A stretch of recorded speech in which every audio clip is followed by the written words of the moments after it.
আসসালামু আলাইকুম এভরিওয়ান, সবাই কেমন আছেন? আল্লাহর রহমতে আমরা ভালো আছি। তাহারিমা সারা ব্লগে একটা নতুন ভিডিও নিয়ে এলাম।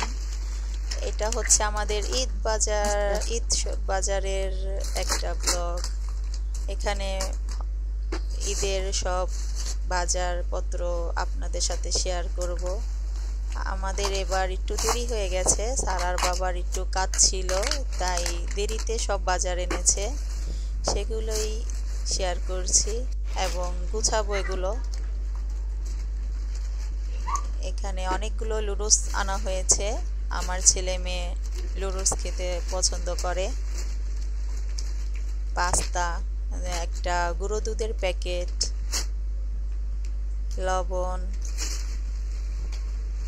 সামনেই তো ঈদ, আপনারা সবাই তাই মোটামুটি বাজার করছেন, আর মাত্রই 2-1 দিন বাকি আছে।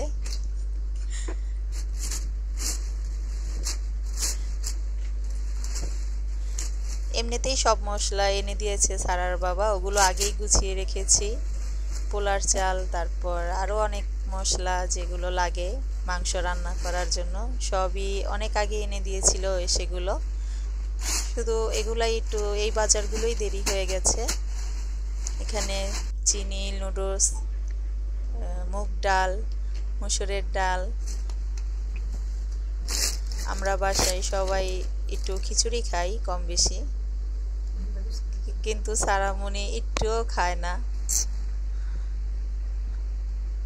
ছেলেকে খিচুড়ি রান্না করে দিব আর সারাকে শুধু পোলাও রান্না করে দিব। এখানে একটা মিল্ক বিস্কিট আছে, সারা দুধ দিয়ে খায়। রোল খেতে চেয়েছিল, তাই ওর বাবা এনে দিয়েছে। চানাচুর, ডালমোট, এগুলো সবই এনেছে।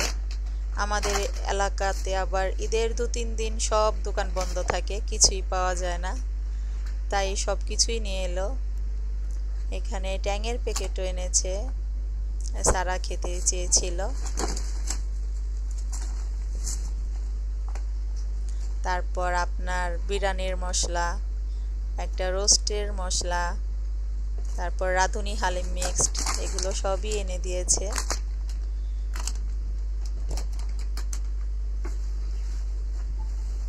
তাই ভাবলাম, অনেক আপুরাই বাজার শেয়ার করে, আমি কোনোদিনই করিনি, এই ফার্স্ট করলাম আপনাদের সাথে।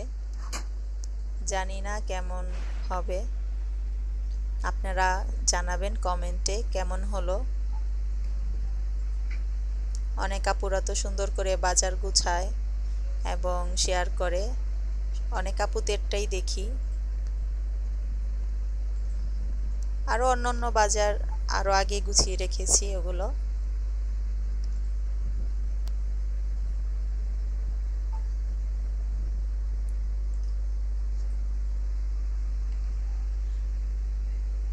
সারামণি তাই আজকে একটু বিরক্ত করছে, তাই বেশিক্ষণ করতে পারবো না।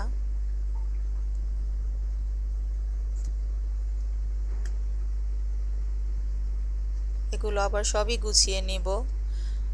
জানেনই তো সবাই, ঈদের সময় নানান কাজ থাকে, কাজের কোনো শেষ নেই।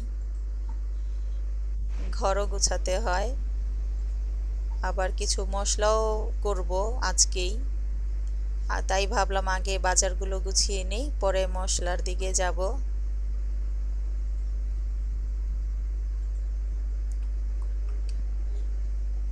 বাজারগুলো গুছানোর পরে আপনাদের সাথে মশলাও শেয়ার করব।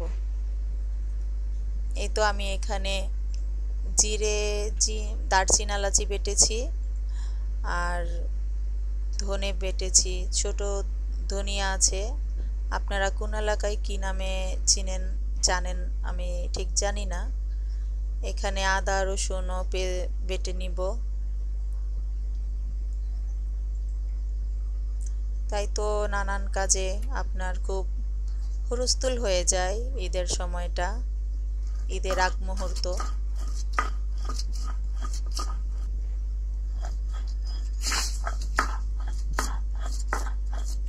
আবার ছেলেটাও বলছে ওর বাবাকে গরুর হাটে যাবে।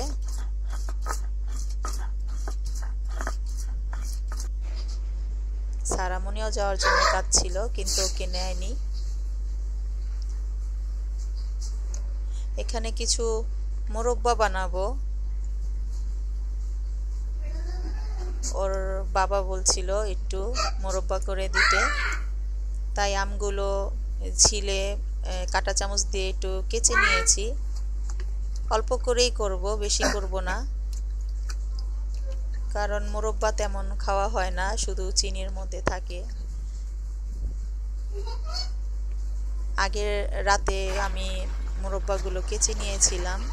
আমগুলো হালকা গরম পানিতে একটু ভিজিয়ে রাখবো অল্প কিছুক্ষণ, যাতে আমের টকটা চলে যায়। আমগুলো প্রায় শেষের দিকেই, বেশি কাঁচা ছিল না। এখানে আমি শিরা করে নিব।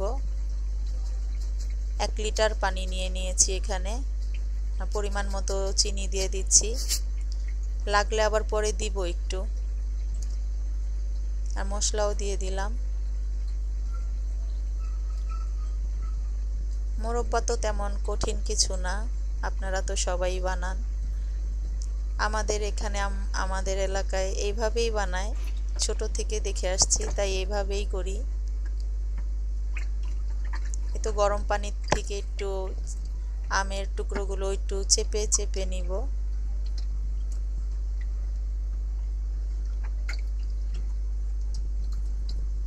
সবগুলোই ভালো করে চেপে নিয়ে আমগুলো আর কি দিয়ে দিব।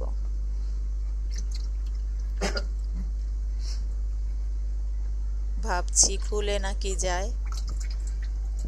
এক আপুর ভিডিওতে দেখেছিলাম, আর ওনার আমগুলো সবই একেবারে খুলে গিয়েছে, তাই একটু চিন্তা ছিল যে কি হয়।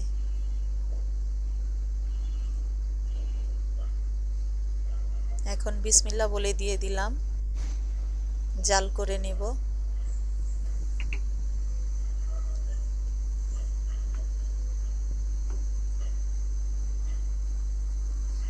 পুরো চুলাটা ভালো করে বাড়িয়ে নিয়েছি আমি। চুলার আগুনটা একবারে বাড়িয়ে বলক উঠিয়ে নিয়েছি ভালো করে।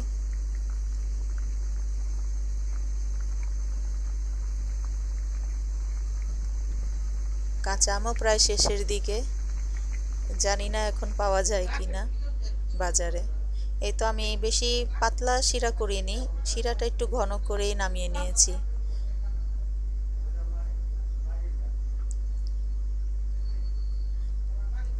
দেখেন, তাই তো ভয়ে ছিলাম ভেঙে নাকি যায়, কিন্তু ভাঙেনি, সবগুলোই ঠিক ছিল। এটা আমি কয়েকবার জাল দিয়ে নিয়েছিলাম, আরো 2-3 বার জাল দিয়েছি।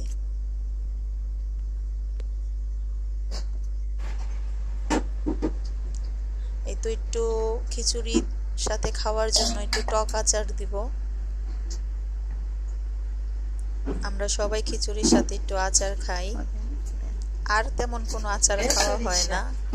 বাসার সবাই একটু কমই আচার খাই, শুধু এই দুই আইটেমেরই আচার করি। এখানে আমি সরিষা শুকনাভাবে ফাঁকি করে নিয়েছি, পানি দিইনি, পানি ছাড়া। আপনারা এইভাবে বানিয়ে খেয়ে দেখবেন, ভালোই লাগে। আমার এই রেসিপিটা যদি ভালো লাগে আপনারা করে দেখবেন। এখানে আস্ত রসুন দিয়ে দিচ্ছি আর লবণ।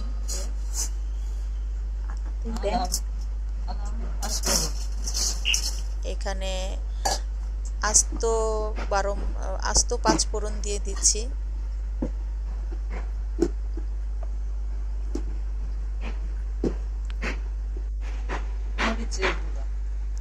মরিচের গুঁড়ো দিব।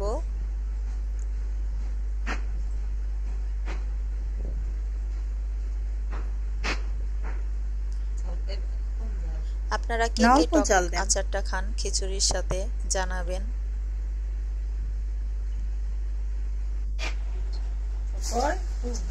একটু হলুদ গুঁড়ো দিব।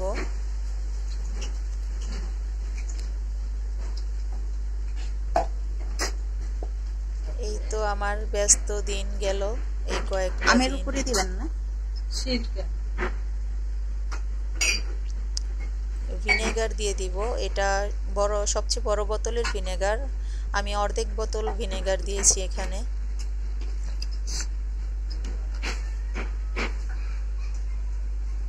আর সরিষার তেলের সাথে আপনার কাঁচা রসুনটা থাকলে ওটা খেতে ভালোই লাগে। তো মশলাটা ভালো করে মিক্সড করে আমি আমের টুকরোগুলো দিয়ে দিব। আমগুলো আমি 2 দিন লবণ পানিতে ভিজিয়ে রেখেছিলাম। এখন ভালো করে মেখে নিব।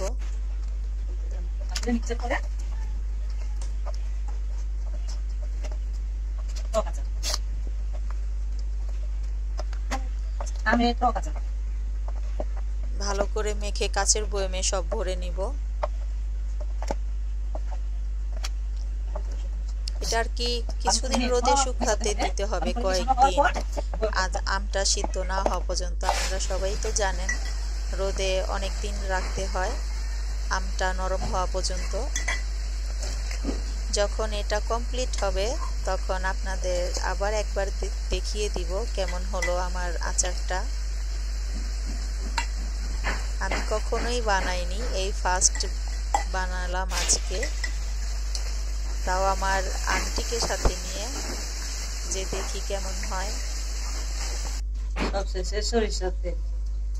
উপর দিয়ে সরিষার তেলটা দিয়ে দিচ্ছি, তারপর ছাদে শুকাতে দিব।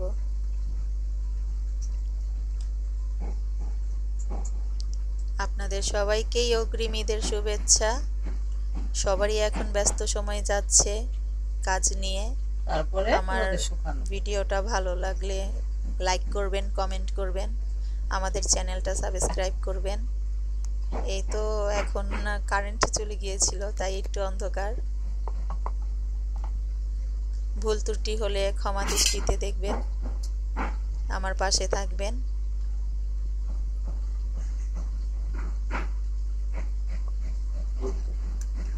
আজ এই পর্যন্তই করব, আর বড় করব না ভিডিওটা। আমার পাশে থাকবেন আপনারা।